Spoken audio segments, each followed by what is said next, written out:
Hello, all the party people in the house.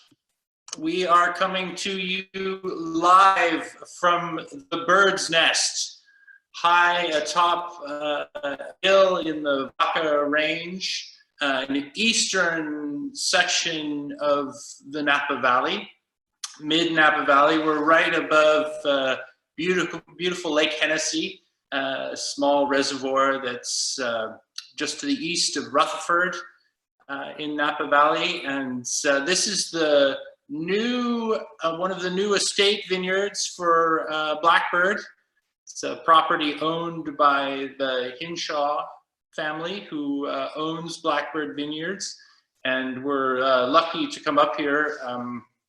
I will briefly show you the view if I can, without sacrificing my world here. That is the view out the window. You're looking out into mid-Napa Valley and beyond. You can see some of the vineyards, I believe, over this way. Let me see if I can do this without dropping my computer.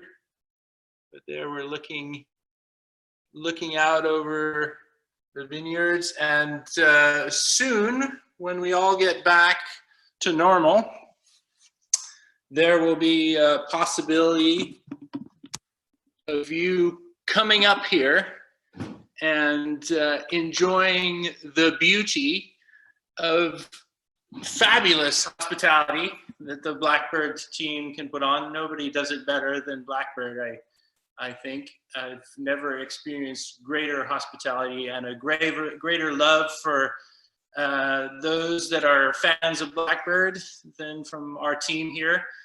So we'd love to host you when everything gets back to normal, hopefully soon.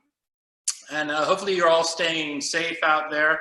I just want to again remind you that our friends in the restaurant trade are hurting a lot. So if you can do anything to support your local restaurants, that would be wonderful. We'd love to have you get out there and get some takeaway food, get them to make takeaway food, get them to do whatever they can to stay in business. We need to support those restaurants because we need them in our world. That's why I'm wearing my Michelin Man t-shirt today. Anyway, we also need to think about those people that work at the restaurants. More importantly, sommeliers, as I said earlier, those guys in the little tiny jacket that come to your table and help you to choose wine. Those people are really suffering in this climate because they don't have any restaurants to work in, and we need to help them out. There's one way, thanks to Craig Be Strong in Colorado. He sent me a link to the United Sommelier Foundation. That's found at unitedsommelier.org, unitedsommelier.foundation.org. So go there, give them some money. They definitely need it. And thanks again to Craig for sending me that information. We at Blackbird are still battling away with our own personal hand sanitizer made from distilled Blackbird wines, so hopefully you can get some of that. People have become fond of, it's not for drinking, please don't drink it, just put it on your hands, but it's become a real collector's item in this, it smells fantastic, become a real collector's item in this climate of plague. So during the pandemic, see if you can get your hands on a bottle of hand sanitizer. We've been giving it out to first responders in our area. So hopefully we can find one for you too. Again, I just get back to the vineyard here. This is a small little vineyard, and it's a wonderful spot. It's several different little pieces of vineyard up in the mountains. It's mostly Cabernet Sauvignon. And has just the most incredible view. I love coming up here and visiting. So we're here in getting towards the end of April now, and there's a lot going on in the vineyard. This is starting to get busy here because we have vines, shoots that are out almost a foot long in areas, and the cooler areas have all broken bud, and we're starting very intensely the vintage here. So vines, as some of you may know, can grow as much as 10 centimeters in length in a single day. So you can practically watch them grow. And we've just had wonderful weather for the last few weeks here. So it's been super growing. This is a property that's one of those rare properties that I really love. It's a vineyard that has an unusual soil type for the mountains. Not a lot of these mountains have sedimentary soils, but when we find them, we love to latch onto them because they're very well drained. They're very nutrient poor. They're ideal for growing grapevines, and this is no exception. It's a sedimentary soil called lodo. I kind of like that name, lodo. It's the whole complex is called Lodo Maimon Felton. So, but mainly Lodo, which is this shale, and I have a couple examples of this layered shale that comes off of this vineyard. It's very thin stuff. It almost looks like chocolate that's gone bad. You know, it's thin, wonderful little pieces of rock, and they're layered on top of each other. If you cut a hole into the ground, you sort of see this layering. It almost looks like chalkboards when you see the shale on top of each other. Anyway, we've got some fun wines to take you today, and without further ado, I think I'm going to get into it. So first, I'm going to start with the older wines. I know that's controversial for some of you to start with those old wines, but I feel like if we start with the older wines, the tannins are a little more supple. We can taste those tannins a little bit more clearly, whereas the younger wines have a lot more tannin in them. Their tannins are a bit more angular and less rounded, and we can build up to those guys later on. So I'm going to start with the first wine, which is an Arise. This is a 2008. We've talked a lot about the 2008 vintage in the last two meetings that we had, but I'm going to remind you a little bit about that vintage.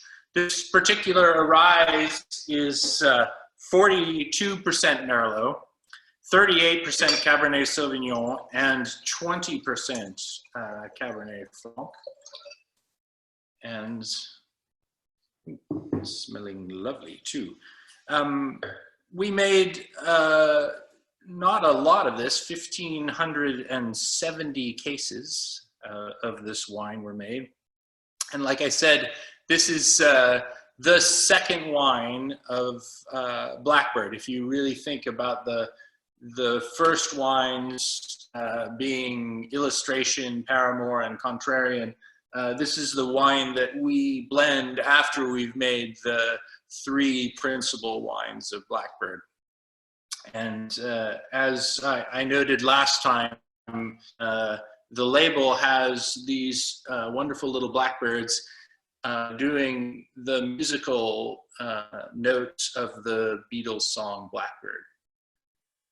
So if you play the piano, get there. If you play the guitar, get there. See if you can do it. Anyway, very clever. I think that was Michael Polensky, the founder of Blackbird, who created that rather clever idea. So this is a combination of a few different vineyards, some of which we still work with, one of which we don't work with. It's the first vineyard that we work with is a vineyard called Rainin Vineyards, and it's a vineyard on Diamond Mountain, a very, very pretty vineyards on Diamond Mountain. And some of you may know this vineyard because when we stopped working with this vineyard, the vineyard moved over to Hall, and they make a single vineyard wine from that vineyard. And there, I think you can see a picture of that vineyard there with Mount St. Helena there in the background. And it's a fabulous vineyard owned by Jen Rainin. And it's an unusual soil type for that part of the world. Boomer, Forward, Felton Complex, all volcanic rock. It's very gravelly, well-drained soil, and was a great vineyard for a long time. I remember specifically in 2008, my wife was very pregnant during the harvest, and I asked her to help me by doing some sampling work in the vineyards. And this vineyard was so steep that she would always walk through it sampling and ended up falling on her bum every time. So I would be sampling one part of the vineyard, and then I would have to come down and rescue my super pregnant wife off of the ground from another part of the vineyard. And I think this has made a huge impact on my eldest daughter, these bumpy trips through Rainin Vineyard. But very steep vineyard, very good Cabernet Sauvignon, very, at the time of harvest, these wines were intensely tannic. And I think that Diamond Mountain is really known for those wines that are really chewy, very dense tannins. I worked with another vineyard's Armstrong Ranch when I was working with St. Clement Vineyards, and fabulous vineyard as well. But again, those very chewy, very dense tannins that had to have a lot of work done on them. So the other vineyard in here is our estate vineyard Merlot from the Oak Knoll district.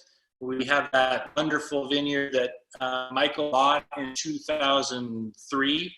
That's at Oak Knoll and Big Ranch Road, sort of in the heart of what I would consider the Merlot territory of Napa Valley. Big Ranch Road has long been considered a real Merlot area in Napa Valley, and that's mainly because of this this area where you have the alluvial fans, the alluvial floodplain essentially of the Napa River that deposits this gravel on the banks of it, and then on top of this gravel you have a layer of clay that allows us to make really dense wines from a soil that would normally be considered for very elegant wines. So the gravel brings us that elegance, the clay brings us structure, density, everything. If you can find those clay soils that have an underpinning of gravel, then you'll be able to drain that clay out and it won't hold water.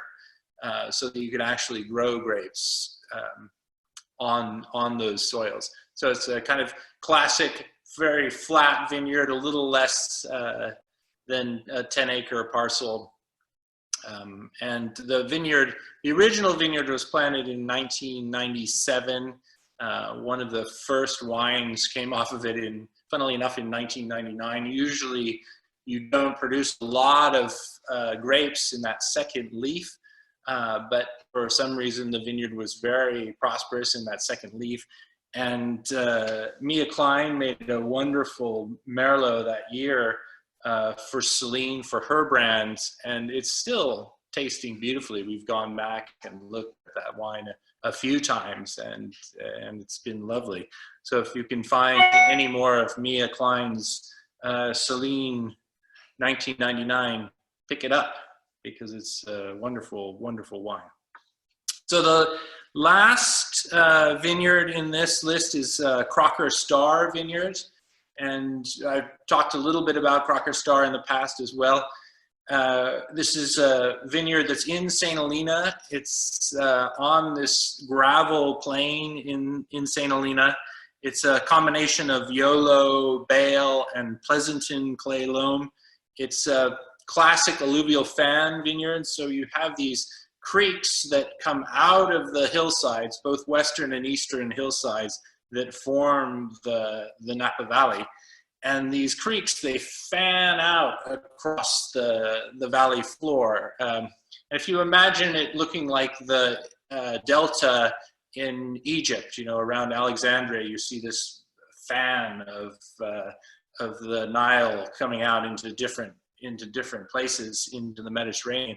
It's similar to that. You have these fans created where these creeks flooded over and deposited tons and tons of rocks over eons, and created these deep, very deep alluvial beds. And if you go to some of the creeks, Sulphur Creek in St. Helena, for example, you can see these cutaways.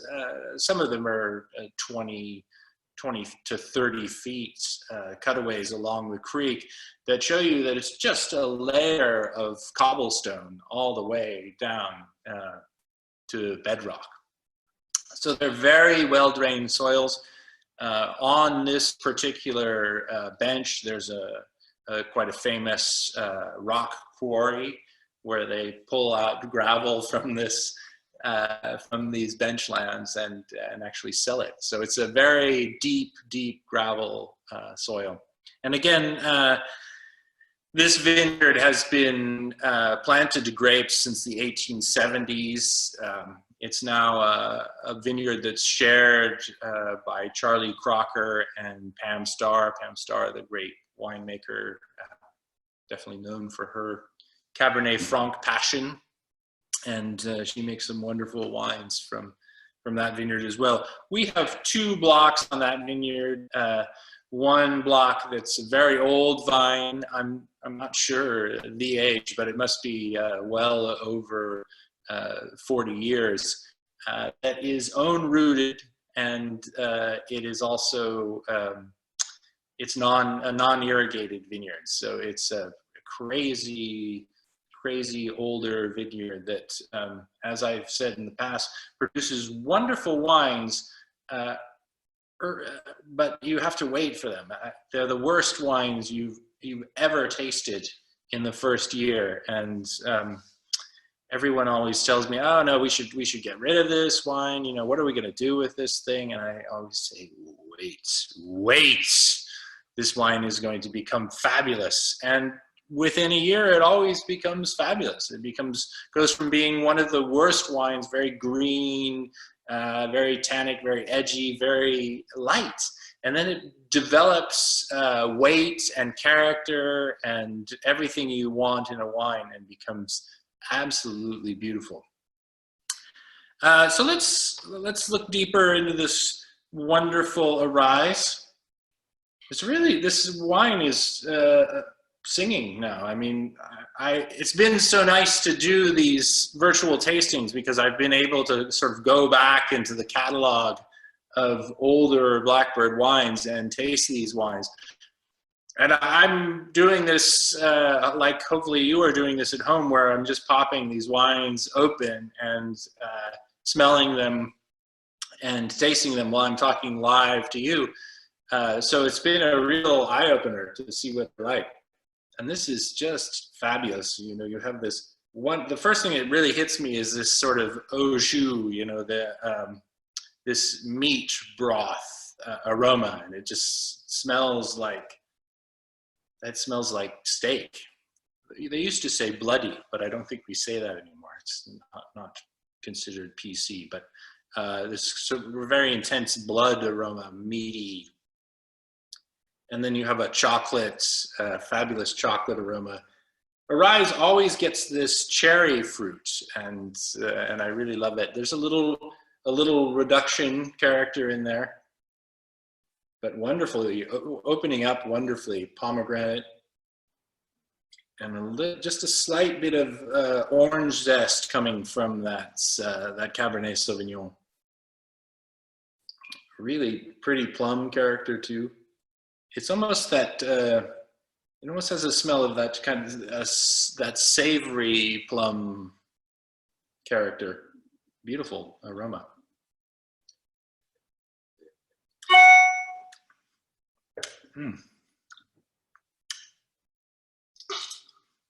Very soft, silky mouthfeel. It's wonderfully pleasant. Good richness in that wine. It's definitely softening in the finish. Very velvety, smooth finish. Very nice tannins. Good tannin grain. You really get the intense sort of forest floor characters, a porcini mushroom character in the mid palate. Aaron, we have a question. Which glass are you using? Which glass am I using? Oh, I don't even know which glass am I using. There's a question as to which glass I'm using. And I wish I could speak German, because then I could pronounce this Strudels. I've never known how to pronounce it. Somebody's going to have to chime in and say it. But it's S-T-O with umlauts over it, L-Z-L-E. Anybody can figure that out, that would be great. It's not a glass I use normally, but up here at the Bird's Nest, it is a glass of choice, and it's really badass. I think it's a cool, super cool looking glass. Nice shape. It really focuses the aromas too for the nose. Nice, very nice nose. Okay, let's talk a little bit about this 2008 vintage, since we're going to move on to the Contrarian. And I always call 2008 the biblical vintage, because it sort of had everything going on during this vintage. We had 60% of normal rainfall going into bud break. It was one of the driest springs on record, so very little rainfall, very early bud break. Not a little earlier than this year, so we have some similarities already between 2020 and 2008. We'll see if that continues. Usually it doesn't. So very early bud break. We had a really long period of frost, and it's the longest one that I can ever remember. About 50 days where we had temperatures close to 0 centigrade, close to 32 degrees Fahrenheit, and there were some people that lost quite a bit to frost in that season, but for most people, certainly for everyone in the hillsides, there was very little damage.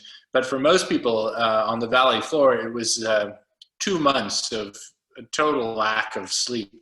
They were having to get up late at night and turn on their sprinkler system or their fans and so on. And we saw a lot of blurry-eyed winemakers and vineyard guys that year. It's nice to have vineyards in the mountains, because they rarely get frost. There's a lot of heat that drains from the valley floor, and they stay a little bit warmer at night. And when the vineyards are suffering from frost in the lower areas, you're comfortable up in the mountains. So then after this period of frost, we had late April heat, triple-digit heat during the day. So it was crazy diurnal differences in temperatures. I remember I was working in a vineyard in Stag's Leap during that year, and I remember we had a 70 Fahrenheit degree difference between the nighttime temperature and the daytime temperature, which is absolutely crazy. So very crazy temperature switches. During the flowering, in sort of a 2-week span, we had 60-mile-per-hour winds, 100+ degree temperatures and rain. Very little rain, but rain nonetheless. And so the flowering went very poorly in that vintage, and caused us to have shatter on the grapes. So that's when you have a sort of stem of the grape just has a few berries on them. They're very loose on there. And in 2008, I remember the clusters being incredibly loose. You know, you would see clusters that just had one berry on the very end of it, one giant berry at the very end. But a lot of them were shattered like that, and it was very difficult. And late in the season, it was cool and dry. It was a cool, very cool vintage. And then veraison came along. Veraison is the time, veraison is the time when you have the grapes changing color. White grapes go from green to gold. Red grapes go from green to red, purple, whatever you want to call that color. Blue, some cases. Black in the case of Merlot, practically. But during that time, we realized that not all the grapes were changing color at the same time. So it was at that time that we generally drop fruit. During the early parts of veraison, we drop fruit in order to concentrate the fruit on the vine. So already we had these low yields. And then on top of that, we see that grapes aren't going through at the same speed. So we had no intentions of dropping more fruit on the vines, but yet we had to come back in and drop the fruit that was straggling and not ripening up as quickly as we wanted to. So it was another huge expense in the vineyard, but one that I was glad that we decided to take because it made for much better quality. So light September rains and a little bit of October rain kept the canopies going, kept the vines from drying out and being raisined and dehydrating, and that really made a huge difference for the harvest. Grapes were able to ripen normally. That's the one thing that we fight every year in California, is that oftentimes we can't get grapes ripe because they dehydrate or they raisin, and they don't come to perfect phenolic or perfect tannin ripeness. And it's sort of the opposite of what you have to deal with in Europe, where grapes don't ripen because they're interrupted by rain, or because they get moldy, or they just don't reach a good enough alcohol level. So it's sort of the opposite problem of what you deal with in Europe. Incredibly low yields, as I already said. The wines, they didn't have a lot of tannin. We assays measuring the tannins, and they were very, very weak in tannin, and you could just taste them as soon as the first wines came in to the cellar. You could just taste that sort of lack of structure in the wines as they were fermenting and macerating. So we really hit them hard in fermentation, trying to break up the cap as much as possible, the skins and seeds that float to the top of the tanks. Generally, we do what's called a pump over, where we're bringing the juice from the bottom of the tank, pouring it over that cap and extracting from that cap. When you do that, you create these preferential channels, and the juice or the wine will just extract from the same grapes all the time. So you really want to break up that cap in any way you can in order to extract the best of the tannin out of there. So one of the things we do to do that is what's called a délestage. And a délestage is when you drain all of the juice or the wine out of that tank, let the cap fall to the bottom of the tank and break up, and then you forcefully refill the tank. And that allows us to keep from having those preferential channels made. So let's move on from the Arise and to the 2008 Contrarian. I just hate to pour these things out. It's terrible. We could be making more hand sanitizer, or I could just be drinking it, and that would be more fun. So Contrarian, this is also a 2008. And same vintage. This is a Cabernet Sauvignon dominant wine. Well, actually, this Contrarian isn't Cabernet Sauvignon dominant. It's has more Merlot in it than any vintage we've had. And I think mainly that decision was made because I didn't have a lot of Cabernet Sauvignon in that vintage. We had more vineyards of Merlot, more vineyards of Cabernet Franc. So the wine is actually 38% Merlot, 35% Cabernet Franc, and 27% Cabernet Sauvignon. So this is one of the earlier Contrarians. And we have,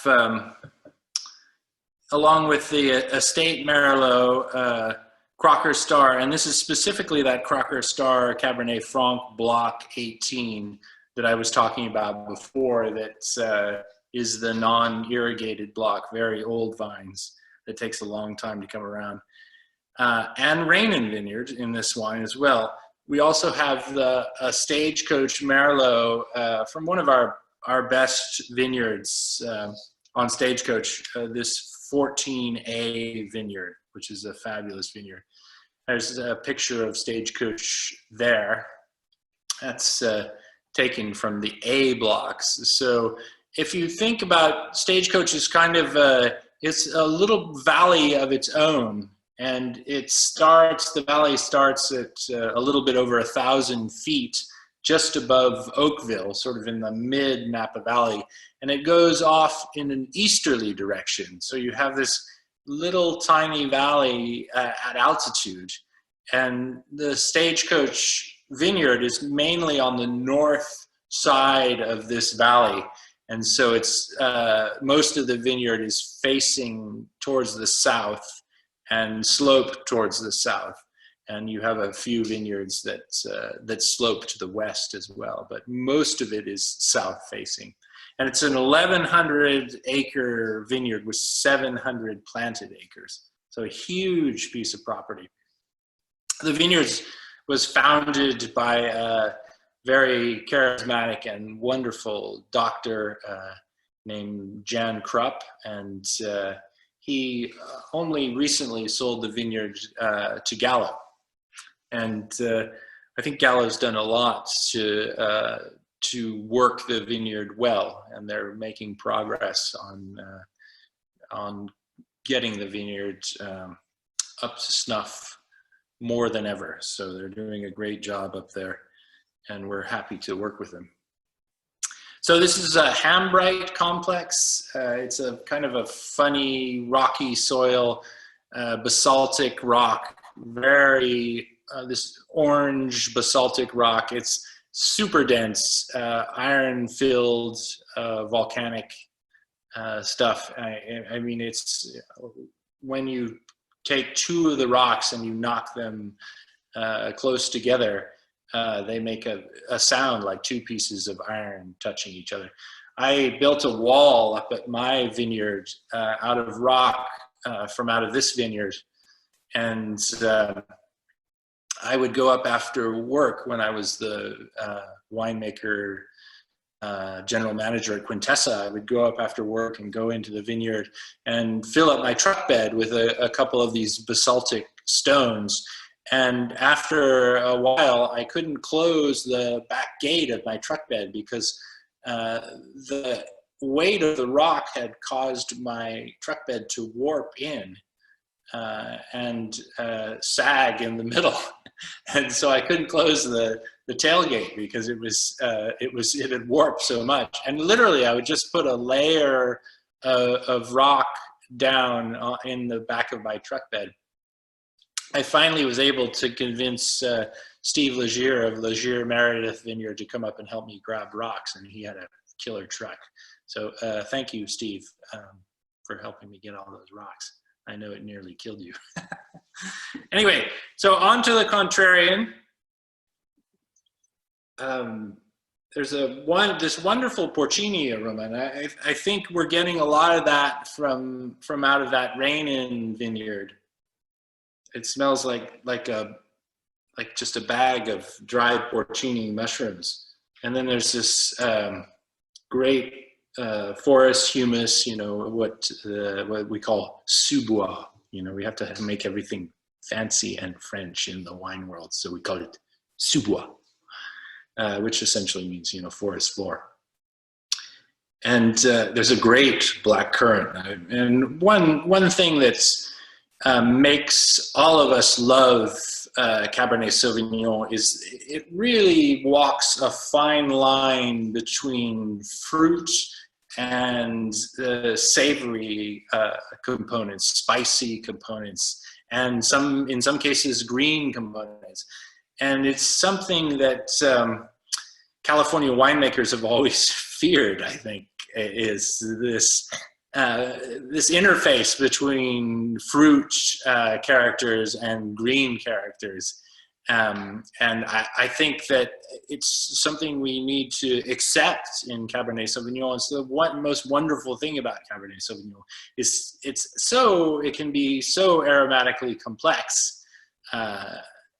And if we allow it to be, if we just make it overripe and boring, then it doesn't get the aromatic complexity that we like to see. It's not a great aromatic varietal, but it has a great complexity of aromatics. And so one of the things I see in here is the fruit character that you get from Cabernet Sauvignon so often, this black currant character that is really right on the border of being a green characteristic. So this wonderful fruit character, but a little less fruit, and it might be seen as not a fruit character.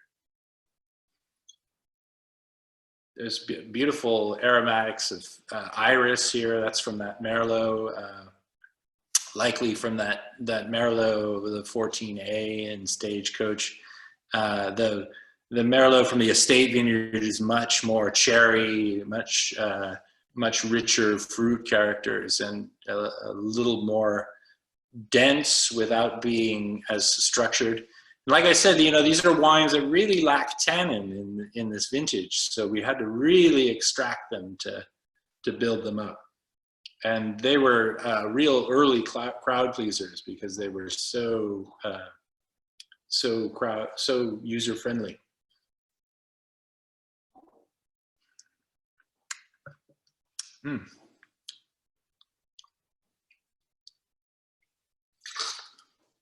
Yeah, wonderful richness in there. You have all of these fruits and floral components that kind of dance across your tongue. And then nice soft finish. These wines are, when we were tasting in the 2007s, you saw that there was a lot of life in those wines, that they're going to be around for a while. 2008, it's a vintage that's just right now. I don't think the wines are going to age a great deal longer than this. They're right at the kind of the top of their game now, and they're tasting beautifully.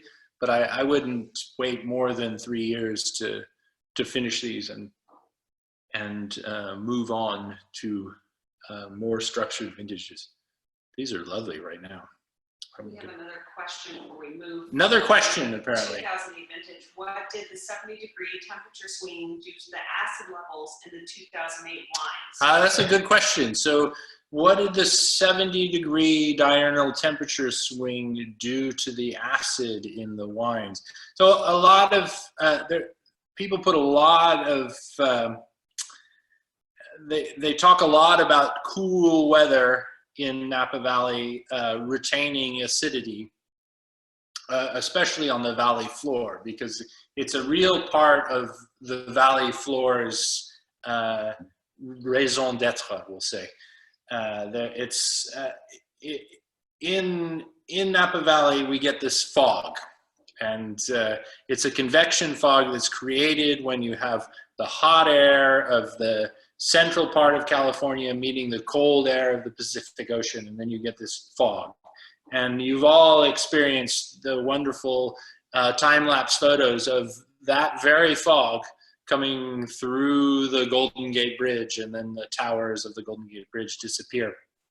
So that fog, that same one that's coming through the Golden Gate Bridge, is creeping up the San Pablo Bay, creeping up the Napa River, and then engulfing Napa Valley in fog. There's also fog coming in from Knights Valley to the north, from other areas on the coast, and coming over the Mayacamas range into the valley floor. And that has a tendency to really cool down. I mean, it is the only reason we can grow such wonderful grapes here. That fog is the most important part of our growing area. Without the fog, we wouldn't be able to grow the grapes that we do in Napa Valley. So it's a key element. So on the valley floor, when the fog rolls in, if it's 100 degrees during the day, it's going to be 50 degrees at night, because that fog keeps it cool, but it also holds in a little bit of the heat, and then it pushes up onto the hillsides the heat from the valley floor. So you have the fog coming in and pushing up this heat that builds up on the valley floor during the day. So if you're say here at the Bird's Nest at 7 o'clock at night on a summer day, and it's been very hot in the valley floor, say it's 100 degrees on the valley floor, probably only about 90 degrees up here, but you'll start to feel a wind at 7 o'clock. And then by 7:30, this wind will start bringing up hot air. And you think first when you feel that wind, you think, it's going to cool down here, and it's going to be nice. And then you get this heat rush coming out of the valley floor. So it stays warmer up on the hillsides at night. So oftentimes when it's 50 degrees on the valley floor, and you have these cool nights that are retaining that acidity, on the hillsides it's 70 degrees, and the vines are still operating. They're still using what they were called night reactions in my day. That shows you how long ago I was at university. But they were called night reactions, and they're still ripening the grapes, but without photosynthesis, without using photosynthesis. So on the hillsides, you have the grapes ripening earlier, ripening at lower sugar levels, and that's where you're retaining the acidity on the hillsides. In the valley floor, you're retaining that acidity because of those cool nights. So as we talked about earlier, those diurnal temperatures, they were in springtime, so they didn't have an effect on the acidity in the grapes. But if they were to happen during the time when the acidity was in play in the vineyard, then they would have really kept those acids up. Whereas you don't lose so much acidity during the day. It's that nighttime cool temperatures that retain those acidities. Anyway, a long-winded answer to that question. I'll have to have one more sip of this Contrarian 08 before we move on.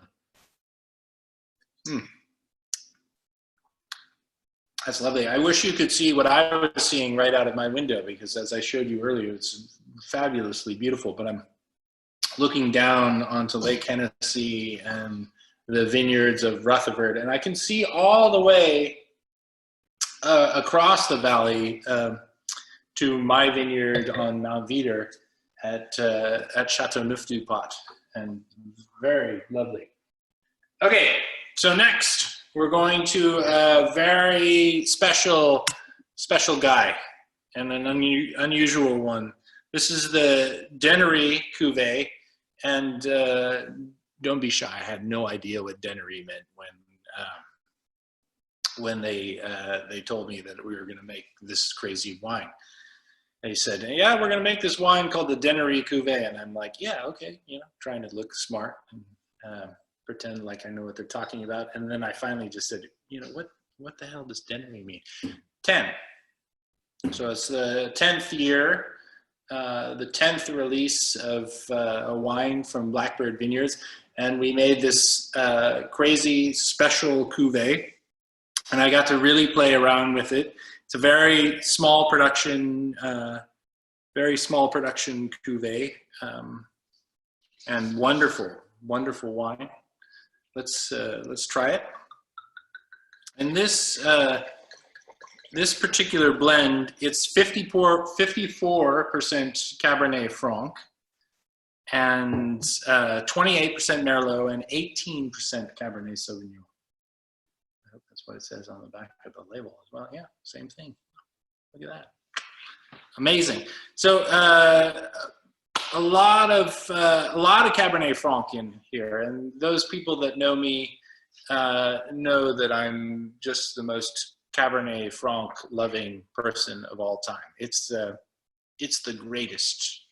It's one of the greatest varieties. Certainly the greatest variety to not be an important part of Bordeaux, but to come out of Bordeaux. And really, I would say it has reached great heights in the Loire, but California is the most wonderful place to grow Cabernet Franc. I think we do some of the best Cabernet Francs in the world. As Matthew Fingleton says, Viva La Cab Franc. Yes, I'm with you, Matthew. Viva La Cab Franc. So this is Cab Franc from 2 different sites, and it's from the Crocker Vineyard from that block 9A and 18.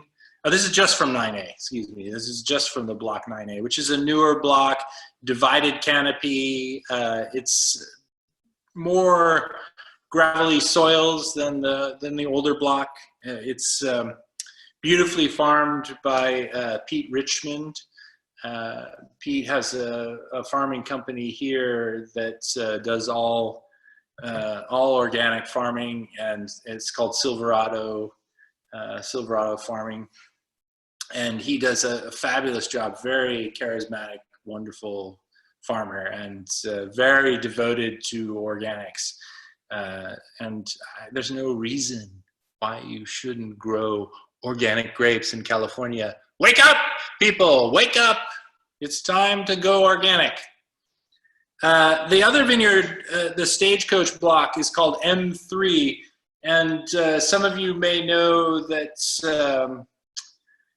Stagecoach, the Krupp brothers who own Stagecoach Vineyard, make a wine from a block called M5. Blackbird also gets a bit of M5, and for those of you that know my wines, pot wine, we make a wine called Her Majesty's Secret Service from out of this block M5. Well, this Cabernet Franc block is right across from M5. So it's in the most beautiful south-facing slope in the middle section of Stagecoach. And this is the Eureka section of Stagecoach. It produces some of the best wines, the densest wines, the blackest wines, and it's just a fabulous spot. It's an older vineyard of Cabernet Franc. It's beautifully farmed and always one of our top Cabernet Francs every year. We've got several different Merlot vineyards in here as well, including the Stagecoach 14A that we already talked about, but also Stagecoach D4. And D4 is, it's the westernmost part of Stagecoach. So it's this block, and whenever you go there, you feel like you're flying, because it's literally hanging over Oakville, and you look down and you see the Oakville Ranch and Dalla Valle and all of the valley all the way to San Francisco. A fabulous block. I mean, just the look of it is wonderful. And there's Merlot in that block. Also a little bit of Cabernet Franc next door that I really loved when I was working with the Krupp brothers. We also have Merlot from Shifflett Vineyard. Shifflett is just at the foothills of Mount Veeder. It's in Yountville on Darms Lane. I always want to say Darms Way, but it's on Darms Lane. And it's a vineyard that goes up into the hillside, starts out on the valley floor, and then goes higher up into the hillside. And it's kind of the first level of hillside that you see. Shifflett itself is a very rhyolitic soils, and some of you may know the rhyolite soils are that kind of, it's almost white. It looks like chalk, but it's not. It's volcanic ash that's been cooled very quickly. And the soils are very porous. You can dig them up with a backhoe if you want to. There are not a lot of examples of them in the valley floor. They're mainly focused in the hillsides, and there's not a lot of examples of them in the hillsides. A lot in Howell Mountain. You have Rick Foreman's vineyards, a lot of rhyolite. Seven Stones, a lot of rhyolite. Newton Vineyard, and a lot of rhyolite. But wonderful soils for growing grapes. Great for aromatic grapes as well. You get a lot of aromatic qualities. Depending on the iron content, they can be very rich soils as well, producing very rich, intense wines. Along with that Shifflett Merlot, we have the Estate Merlot, the Oak Knoll Vineyards, and Hudson Merlot. We haven't talked about Hudson at all, but Hudson, founded in 1981 by Lee Hudson. Lee was really looking for a place to grow grapes because he had just returned from working with Domaine Dujac. And I have to give a big shout out to Domaine Dujac, one of the great Burgundy producers in Maurice Saint-Denis. And it's owned by a guy, Jacques Cesse, who has been passionate about wines all his life. Anyway, he brought Lee Hudson under his wing and taught him everything he knew about wines and growing grapes. And Lee fell in love with Pinot Noir and Chardonnay, as you would if you were in Burgundy, as I did when I went to school in Burgundy. I think he came back looking for that little piece of Burgundy in California. And what he found was a 2,000-acre property in Carneros that he's planted to all kinds of grapes. And initially really focused on Pinot and Chardonnay. I mean, that's where I met Lee when I started working in 1990 for Lee, or for Newton Vineyards. We worked with Lee Hudson's grapes, his Chardonnay grapes, and he's a great person to work with. Real character, very wine knowledgeable, very humorous, very good farmer, and has a lot of good people working for him. So this particular block of Merlot is part of two blocks that were planted specifically for Blackbird. And the first block is called Peregrine, and it's a block that was planted with Cabernet Franc and Merlot but also with a little bit of Sauvignon Blanc. And that's the Sauvignon Blanc that goes into the dissonance wine. We ferment a lot of that in terracotta amphora and a bit in stainless steel as well, and makes for a wonderful wine. The other block on that Hudson property is called Rock Pile, and it's a Cabernet Sauvignon block, and some very good Cabernet Sauvignon. And it's right on the limit of where a Cabernet Sauvignon grows. So it makes for some very interesting Cabernet Sauvignon, but only in certain vintages. So it'll be one of the best Cabernet Sauvignons that we grow 1 year in 10. But can be difficult to get ripe in other vintages. So, but 1 year in 10, it will be just an absolute knockout. I remember asking Michel Roland, what were the differences between the Premier Grand Cru wines on the left bank in Bordeaux and the fifth growths and the second growths, because there were a lot of great second growth wines that were wonderful.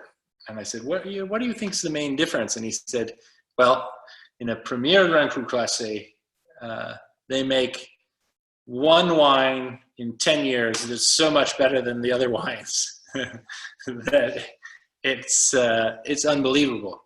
And 9 times out of 10, they're making wines that are pretty much the same as the other guys. But one time out of those 10 years, they'll make something that's just unbelievable. And that's what he said was the difference. And I think there's some truth to that. And this is a vineyard like that. In 1 year in 10, it will make the best wine from this Cabernet Sauvignon Blanc.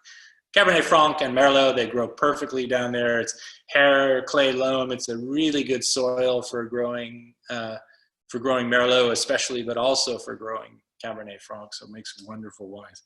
Yeah, I got to taste this thing. I've been talking about it for so long. I haven't even put my nose in there.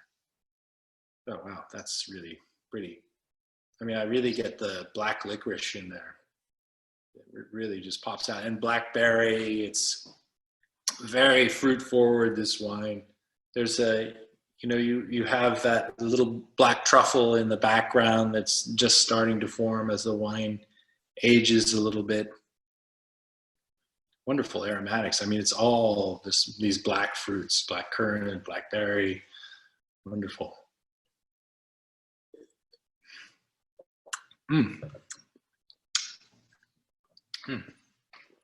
Have to swallow it. It's too good. That is fabulous. I mean, really wonderful right now. Dense, lot of flavor on the palate. And I think 2012, we could consider it a textbook Napa Valley vintage. It's like the vintage. If we could just repeat it every year, we would be perfectly happy to do that. A lot of rain in the springtime. We had 12 inches of rain in March, which I wish we had this year, but we've had a very dry spring up till now. So 12 inches of rain in March, very late bud break, huge leaf canopies on the vines. Because there was so much water available at the time of bud break, the vines just took off in this wonderful weather, flowered under ideal conditions in May, late May and early June. Brief heat spikes in mid-June and early October. Those really caused the vines to shut down and push the harvest a little bit later than it normally would be. When you have a lot of heat, anything kind of over 95 degrees, the pores will shut down on the leaves and it will just stop working and just sit there, and nothing changes. Nothing changes in terms of the ripening process. So when you get those temperatures, those hot temperatures late in the season, and the vine has plenty of water to deal with, you'll get this you'll get these vines that just shut down, stop doing anything. So it's a much higher than normal crop. And again, I was saying, with these super high crops, you don't necessarily get less density or less aromatics or less of anything. If we look back in Napa Valley, there's a lot of evidence that higher than normal crops in certain vintages can produce great wines. We look at 1974, 78, 86, 2005, all very good vintages, all very high crop vintages. So it's not necessarily the amount of grapes on the vine that changed the quality. It's really about the balance. Do you have enough canopy to support the amount of grapes that you have on the vine? So a vine, it's kind of like a bank if you think about it. It only has a bank only has a certain amount of money in it, and if you take all that money out, there's not going to be any more money left. And a vine is similar in that it only has a certain amount of energy to it, and some of that energy it focuses on green growth, and some of that energy it focuses on reproduction, growing grapes. And if it doesn't have enough energy for both those tasks, then you're not going to get the grapes or the canopy that you want. So you want to balance the amount of energy that you have. If you have a big canopy, you want to keep a little more fruit there to keep that canopy right. And that's one of kind of the most important decisions we make throughout the year is as the grapes are coming into veraison, when they change color, and we're looking at controlling the yield in the vineyards, we really look at the size of the canopies. We really look at how the vineyard has performed.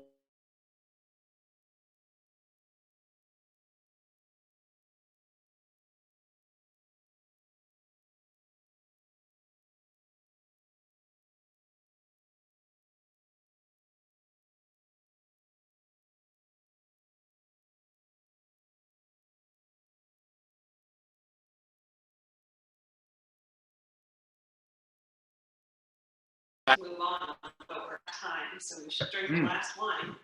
I'm being forced to move on. So I'm moving to the last wine.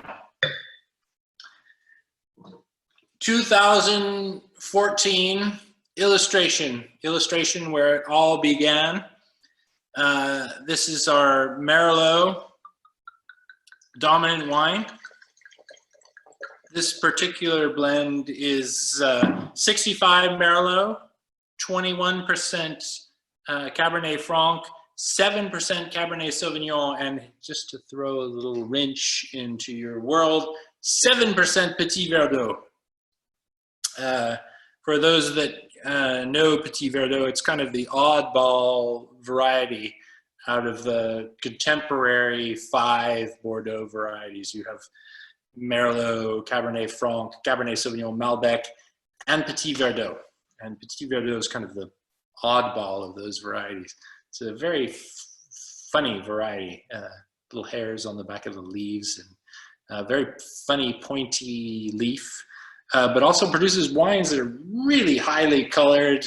I always think one of the strong aromatic characters of them, you get a little bit of violet, a lot of India ink. They're very, very floral characters, but wonderful. Make wonderful wines, and they're very darkly colored, so they're irresistibly darkly colored. And I think for those people, and I'm not one of those people that really focuses on the color of wine. I think it's kind of a distraction. I've had some wines, especially Burgundies, that are nearly clear, that are fabulous. So I don't think it's the most important part. It's nice to have a dark colored wine, but it doesn't necessarily make for a more dense wine or a more structured wine. I think that's a little bit of a fallacy. So this is from 2014.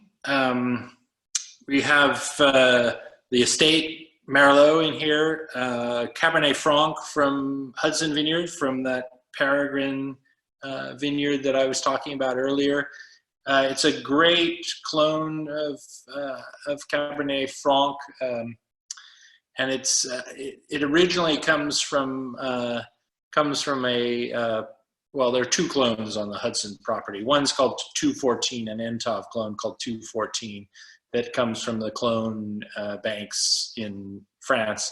And then what we call a Samsonite selection, which is a selection that's come out of a vineyard somewhere in the world and then has been discreetly smuggled back and planted somewhere in California. And there was a lot of that going on in the 90s. And someone else smuggled this back, but Lee got a hold of a clean copy of this. But it's from a vineyard called Vieux Château-sur-Thain in Pomerol, and fabulous vineyard in Pomerol. And they're definitely known for wonderful wines. So we've got Hudson Cab Franc, we got Hudson Merlot from that same vineyard, Three Palms clone of Merlot. It's a nice clone that shows great fruit, cherry, kind of that black licorice character as well, but also has that wonderful iris character that you get from Merlot, floral characters that you get from Merlot, and the savory characters, like black olive that you often get in Merlot. That people try to get rid of, but we find so appealing. And Merlot is a complex aromatic varietal, and if you grow it in the right place, a place where there's enough humidity, like Carneros, for instance, where you have a constant fog situation, where you have the most fog in the valley, cool temperatures, retaining that humidity, then you find that complex aromatic character that we look for in Merlot. This is Stagecoach Cab from that M5 block that we were talking about, right in the center of Stagecoach. And then the Petit Verdot comes from a vineyard that I've worked with for a very long time, Star Vineyards in Rutherford.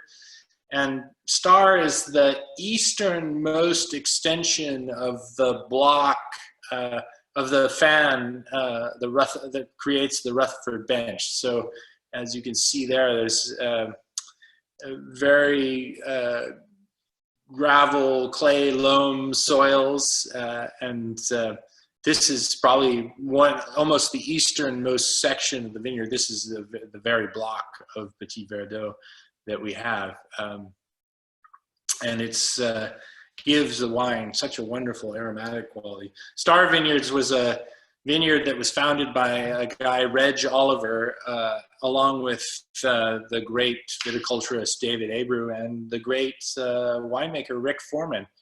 And they all got together, created this wonderful vineyard. Reg, the owner of El Molino Winery, and it's still owned by the family, Lily Oliver, who owns El Molino. And then the vineyard is owned by the family still as well, Jack Oliver, who runs the vineyard and has been a great partner. I started working with this vineyard in 2001 with St. Clement, and worked with it when I was at Quintessa as well. This was part of the Faust wines from Quintessa, this vineyard. And so I've always had a soft spot in my heart for this vineyard. Beautiful, beautiful spot. So, really wonderful cab aromatics. That India ink from the Petit Verdot is really popping out now. And I'm getting there's a little bit of mint, a lot of chocolate, a lot of toffee. That's really that toffee. Dominant coffee, but you have the sort of caramelization of the toffee too in the nose. Really pretty. It's very regal Cabernet.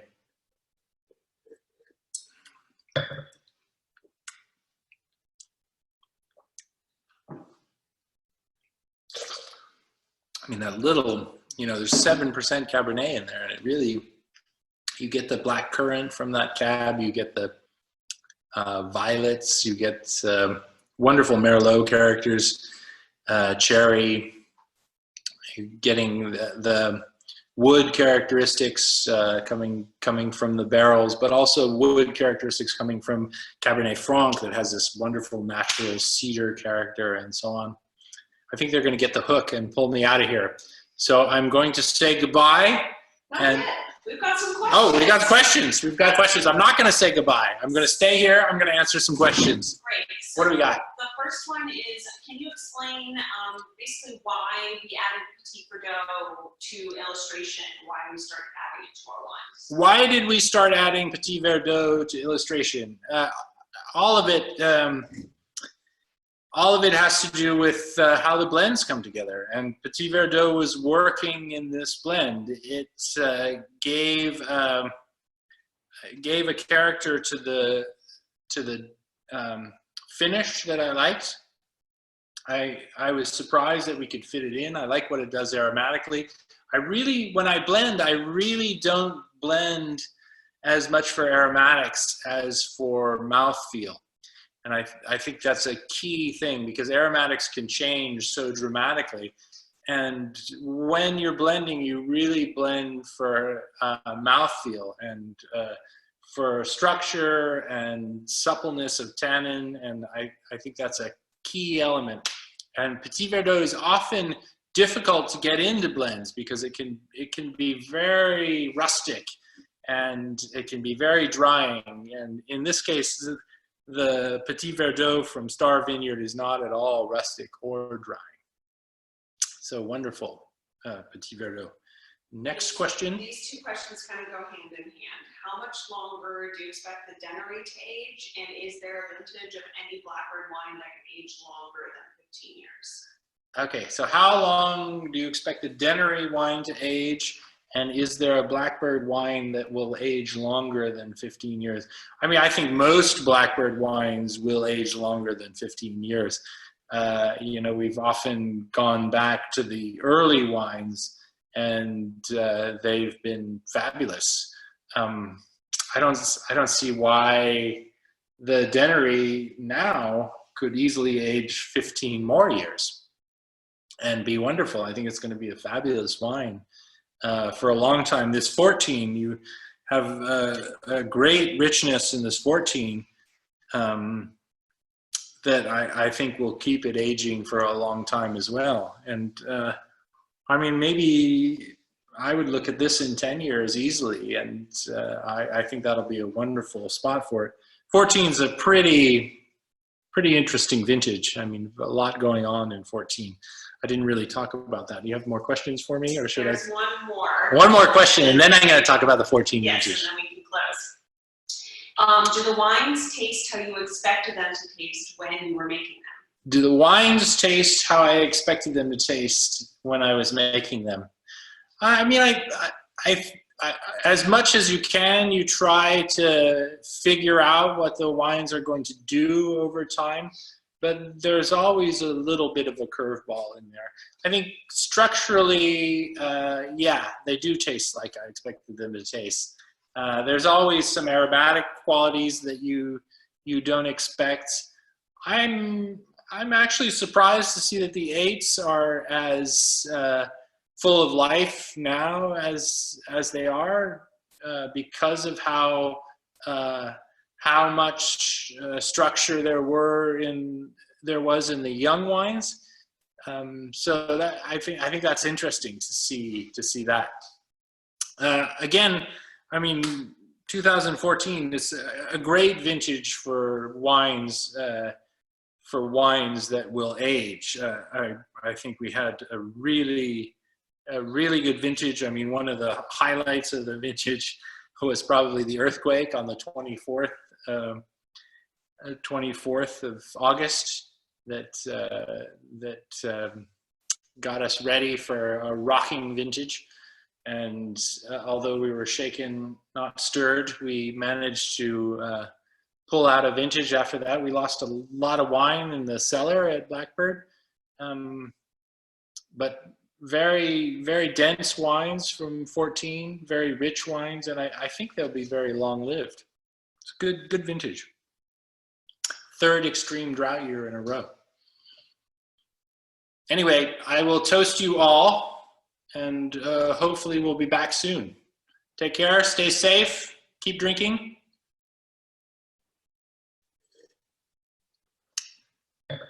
Bye.